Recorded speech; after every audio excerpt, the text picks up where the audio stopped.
Ya. Y ahora vamos a hablar un poco de cómo es que el intercambio de gaseoso se puede limitar o puede depender de la perfusión o de la propia difusión. ¿Cómo es esto? Por ejemplo, hay gases que dependen de la perfusión, o sea, de la sangre que está llegando finalmente al alveolo. Esos son el nitrógeno, el oxígeno y el CO2. Lo que ocurre aquí es de que va a haber un equilibrio pronto a lo largo del capilar pulmonar. Ustedes dirán, Sergio, no entiendo, ¿a qué te refieres con eso? Bueno, veamos más o menos. Aquí tenemos un alveolo y vamos a trazar un gráfico que va a ser la presión arterial, o sea, la presión que hay en este vaso capilar, versus la longitud del capilar. Y esta línea de acá va a ser la presión alveolar, la presión que va a haber en el alveolo de un gas X. Trazamos líneas que van a ejemplificar cómo es que la presión va a estar en esta zona del capilar y cómo es que va a ir progresando. Por ejemplo, cuando está limitado por perfusión, lo que ocurre es de que la presión alveolar, o sea, la presión que va a empezar aquí, la presión arterial, disculpen, la presión arterial con la que llega el gas, va a comenzar a aumentar. Aumenta, aumenta, aumenta, aumenta, aumenta, hasta equilibrarse con la presión alveolar. Lo que ocurre aquí, esta presión de 2, que era 40, aumentó, aumentó, aumentó hasta 100. Se igualó a la alveolar. Aquí ocurre lo mismo. Esta presión, en este caso arterial, aumenta, aumenta, aumenta, aumenta, aumenta, hasta equilibrarse con la presión alveolar. Y esto lo hace en un tercio de lo que se demora en recorrer todo el alveolo. Entonces, cuando logra equilibrarse, o sea, logra igualarse con la presión alveolar, esto se llama limitado por perfusión. En el caso de nitrógeno, el oxígeno, como pueden observar aquí, el oxígeno es limitado por perfusión. Y el CO2, como también, se iguala a la presión alveolar. ¿Ok? Y cuando es limitado por difusión, por ejemplo, el monóxido de carbono y el oxígeno durante el ejercicio, estos no se van a equilibrar cuando la sangre llega al extremo. ¿Cómo es eso? Por ejemplo, tenemos el mismo gráfico, presión arterial, presión alveolar, la longitud del capilar, trazamos las diferentes longitudes y aquí vamos a ver de que cuando va pasando en toda la longitud del capilar, la presión alveolar arterial de aquí nunca se iguala a la presión alveolar, nunca llega a igualarse. Esto ocurre en el oxígeno durante el ejercicio porque como hay demasiada demanda de oxígeno, finalmente, y también hay un aumento en cuanto a la velocidad de la sangre pasa mucho más rápida y en vez de recorrer esto en 0,75 segundos, un eritrocito lo recorre en 0,25, por eso no llega a equilibrarse. Y en el CO, por propias características de estos gases. Entonces, esto, recuérdenlo, limitado por perfusión, el gas a nivel del arterial se equilibra con el alveolar. Y puede ser el nitrógeno, el oxígeno y el CO2.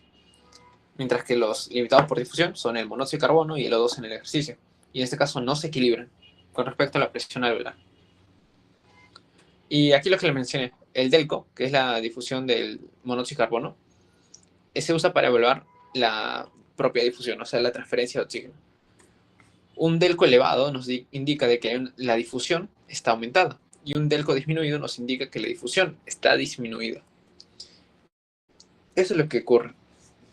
Entonces, esta prueba nos permite evaluar la difusión. Por ejemplo, si la prueba delco está elevada, no, supongamos que la prueba del delco está disminuida. ¿Por qué razones podría estar disminuida? ¿Por qué razones podría haber una difusión disminuida? En base a esta ecuación de aquí. ¿Cómo debería estar el área o cómo debería estar el grosor para que la difusión esté disminuida? ¿Qué debe ocurrir con el área o con el grosor? En base a esta ecuación. A ver, ¿el grosor cómo estaría? ¿Aumentado o disminuido? Para que haya menos difusión.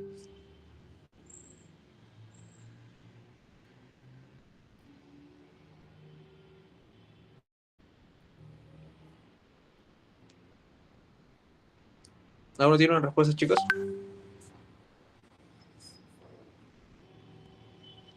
Recuerden que la difusión finalmente va a ser inversa al, al grosor. Si estamos diciendo de que la difusión finalmente disminuye, el grosor, ¿qué debe ocurrir? ¿Aumentar o disminuir? Entonces aumenta el grosor. Ajá, aumenta. Es como que la membrana que debe difundir el oxígeno aquí, supongamos, al ser más gruesa, más gruesa, más gruesa, Supongamos que antes difundía una laminita así. Entonces debe cruzar esto para pasar a la arteria, ya, supongamos, al extremo, al vaso sanguíneo. Ahora debe cruzar todo esto. O sea, le es más difícil. Entre más grosor de la membrana alveolar capilar, como el grosor de la membrana, la difusión va a ser más baja porque le va a costar más. ¿Ok? Entonces, eso trata de recordar los factores que afectan la difusión: el área, el grosor y la solubilidad. A mayor solubilidad, mayor difusión. Eso principalmente. ¿Ok, chicos? Si dicen el delco está disminuido, ya. Si el delco está disminuido, tal vez el grosor está aumentado. Entonces puede ser un caso de fibrosis pulmonar, tal vez. Así lo pueden ir interpretando. Hay varias otras razones que te aumentan, te disminuyen el delco. Pues esta es la parte intercambiosa. Bueno, esta parte ya es más sencilla, que es volúmenes y capacidades. Vamos a hacerlo algo rápido. Los volúmenes y capacidades más que todo representan ciertas medidas en cuanto a la cantidad de gases que va a haber a nivel de ciertos compartimentos pulmonares. Se menciona que el volumen máximo que una persona puede tener de gases dentro de su cuerpo es de 5 a 6 litros, o sea, de gases dentro de los pulmones. O sea, nuestros pulmones se pueden expandir y obtener 6 litros como máximo. Y aquí tenemos más que todo un gráfico que va a establecer la relación entre el volumen pulmonar, o sea, el volumen que hay en los pulmones, y el tiempo. Ahora, aquí vamos a ver diferentes ondas que vamos a ir explicando y qué es lo que van a ejemplificar cada una. Tenemos aquí los volúmenes pulmonares, que son la medida de compartimentos, o más que todo medidas fisiológicas. El volumen tidal, que es de 500 mililitros, este refleja cuánto de aire nosotros estamos ingresando y botando en una ventilación en reposo. Ahorita ustedes están ventilando en reposo, ustedes están inspirando y expirando. Ese volumen, o sea, la inspiración, que es esto de aquí, y la expiración, que es esto de aquí, esta fracción de aquí es el volumen tidal, que usualmente es 500 mililitros. Inspiración, expiración. Inspiración, expiración. Inspiración, expiración. Inspiración, expiración. ¿Ok? Ese es el volumen tidal. El volumen de aire que nosotros ventilamos en reposo. El volumen de reserva inspiratorio es aquel aire, además del volumen tidal, que nosotros podemos respirar cuando hacemos una respiración forzada. Por ejemplo, ahorita están ventilando normalmente, y si, por ejemplo, yo hago, o sea, capto mayor aire de lo que normalmente hago, eso es, todo ese aire que he captado, todo ese volumen, es el volumen de reserva inspiratoria, que normalmente son 3 litros. Ahora, si yo decido estoy respirando normal, ya ventilando normal, y ahora decido expirar todo lo posible que yo pueda, todo eso que he expirado es el volumen de reserva respiratorio. Pero aparte, hay una cierta cantidad de aire que se queda en los pulmones y que no va a escapar, que es el volumen residual. Este aire no escapa de los pulmones. Entonces, volumen tidal, volumen normal que nosotros vamos a ventilar en reposo. Volumen de reserva respiratorio es el volumen añadido que nosotros vamos a inspirar. Volumen de reserva respiratorio es el volumen que nosotros podemos expirar forzadamente. Y estos se miden con el espirómetro, ya que el espirómetro mide los volúmenes de aire que ingresan y salen de nuestro cuerpo. Entonces, por esa misma razón, el volumen residual no se puede medir, porque el volumen residual es el volumen de aire que se queda en nuestro cuerpo y no sale. O sea, eso no podemos medir. Lo que podemos utilizar para medir el volumen residual es el pletismógrafo, que es otro instrumento. Es como que al paciente se lo pone sentado en una cámara. Y esta cámara como que tiene un sensor y cuantifica cuánto de aire se moviliza en toda la cámara. Entonces como que puede cuantificar adecuadamente el aire que está dentro de nuestro cuerpo. Ese es el pletismógrafo. Y nos permite medir este volumen residual. Eso es importante. Ahora, por ejemplo, aquí estamos volumen tidal, volumen tidal, volumen tidal. Y aquí respiramos lo más posible. Volumen tidal, y aquí expiramos lo más posible. Todo esto. ¿Ven? Todo esto. Entonces así más o menos es como que se da la sumatoria de los volúmenes. Y la capacidad pulmonar va a ser la suma de dos volúmenes o más. Y aquí tenemos la capacidad pulmonar total. La capacidad pulmonar total, lo dice, como le dice su nombre, es más que todo la capacidad total que tiene el pulmón. Entonces va a ser la suma de volumen tidal más el volumen de reserva inspiratorio, más volumen de reserva respiratorio, más volumen residual. O sea, volumen tidal, reserva inspiratorio y residual. Todo esto. Ahí está la capacidad total, de Celestito. La capacidad residual funcional va a ser la suma de volumen de reserva respiratorio más el volumen residual.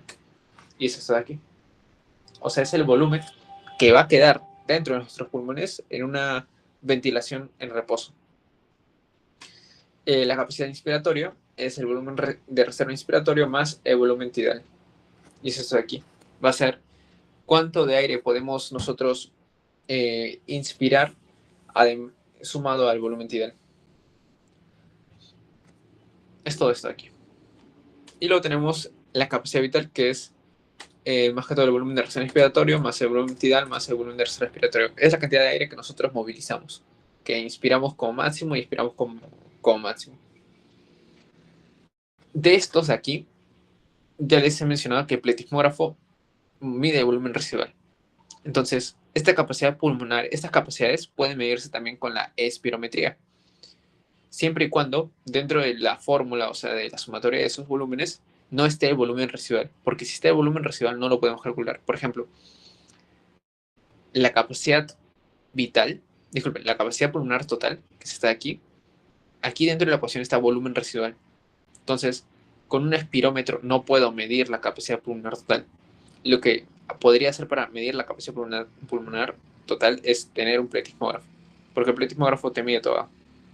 También otra cosa que no puede medir el espirómetro es la capacidad residual funcional, porque aquí también está el volumen residual. Entonces, ¿qué volúmenes no puede medir? ¿Qué volúmenes y capacidades no puede medir el espirómetro? Volumen residual, capacidad pulmonar total y capacidad residual funcional. Esto de aquí es pregunta de examen. Recuérdenlo. Ya, si no les preguntan, ya.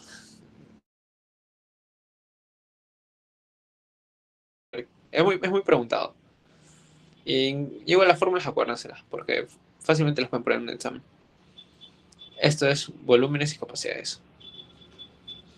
Y ahora hay otro valor que es el BF1, que es el volumen expirado forzado en el primer